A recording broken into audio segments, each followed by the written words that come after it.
Hello, lovelies. I've missed you so very much, and I first of all want to tell you thank you so much for doing everything that you have been doing to help Mrs. Strickland. And I've seen the grades, and they are looking awesome. And I know you're so ready for Christmas break, so I'm going to make this short and I'm going to make it sweet. But I'm going to give you a little bit of advice on a couple of the questions on the study guide. Now, the first thing I'm going to tell you is I went ahead, and I know kind of went into labor a little early, but that's why you always plan ahead. Work smarter, not harder. And I went ahead and made a key.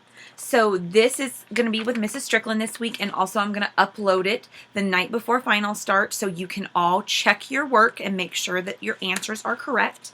But there is going to be a key for this one. Now, the important people packet that y'all need to do, your little booklet, y'all should be able to know this one. Go on Quizlet, go on Google, get your stuff done. And you know the people. Just make sure you know them, because I guarantee you about 15 of them are going to pop up. You just don't know which ones, okay? So with that, let's go ahead and look at this one.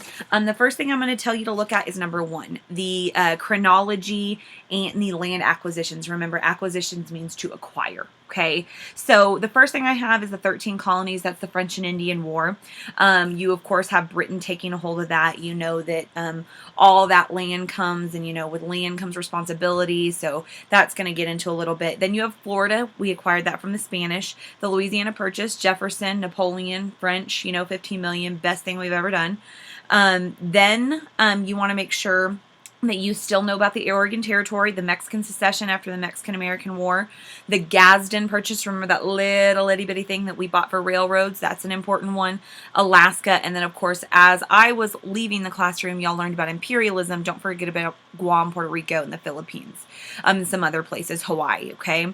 The ones I'm going to point out, the big one that I'm going to point out probably is Manifest Destiny, Louisiana Purchase. Make sure you know that's 1803, okay? And then as we add that land into statehood, that's going to be your Missouri Compromise, 1820. But make sure you know that. Now, the rest of them on the first page I feel are pretty easy, minus the very last one, which is 7, the chronology of the wars. Here's what I would have down.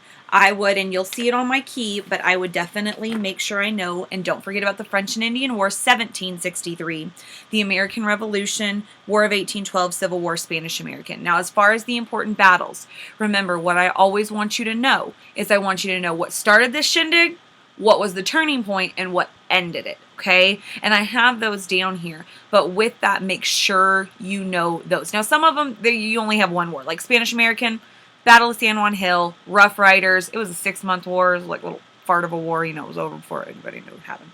So, also, I'm going to throw something else in there, and I went ahead and I added it on here. Know the treaties that ended the war, okay? And half of them are the Treaty of Paris, 1, 2, and 3. But then, of course, you have Reconstruction, and you have the Treaty of Ghent in the War of 1812. Remember, War of 1812 is all about nationalism, okay? That's a big one. So if you got to watch that crash course on War of 1812, do it, okay? Now, with that, turn to the next page. Here we go. Page number 2. I have number 8 circled as something that I feel like you could maybe screw up and you wouldn't even know it. The writs of assistance.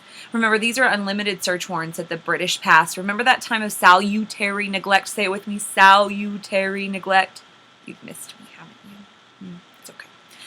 But with that, I want you to make sure you remember that, Mother England was letting the colonies do whatever they wanted. It's like, oh, as long as mercantilism's working, we're making money, all this stuff's like that. Like, y'all just have fun over there. No big deal at all.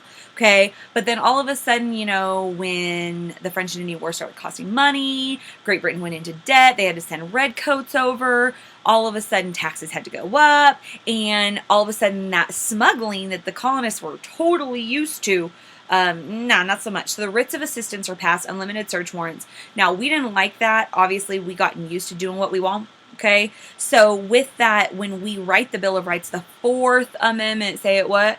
4th Amendment is going to be no illegal search and seizures. A lot of our Bill of Rights, remember, is going, that's first 10 amendments, individual rights. It's going to come actually from what the British did to us. Think about it. No quartering of troops, freedom of speech, press, religion, etc. Right to bear arms, Lexington and Concord. They were looking for our guns, right? So make sure you know that. Now, the rest of them here, I really think y'all are probably pretty good at. I circled number 10. I will tell you, know your Articles of Confederation. Just know them. No money, no unity, no leadership, no change, right? But you gotta know why. Remember, the best history student is the 3-year-old because they always ask what? Why? Okay? Then, Shades of Rebellion. I will tell you, I really think that y'all are good on the rest of this page. Make sure you know your rebellions. You know your Bacon's rebellion, your Shay's rebellion. You just remind yourself of your rebellions, okay? So I think you should be good here. Page number 3. Ready? Whiskey Rebellion starts it off. You guys know that showed the strength of the Constitution. We throw the articles out. Constitution's pretty ironclad. It's still around because we can amend it. Remember, amend means to change, okay? You know Jefferson versus Hamilton. Know your differences in Jefferson versus Hamilton. I am telling you right now, it will save you. Elastic clause versus the 10th Amendment, okay? The other things I would definitely, that number 19, big deal. I circled that one. Elastic means it can stretch. So Hamilton likes to stretch the powers of the top, whereas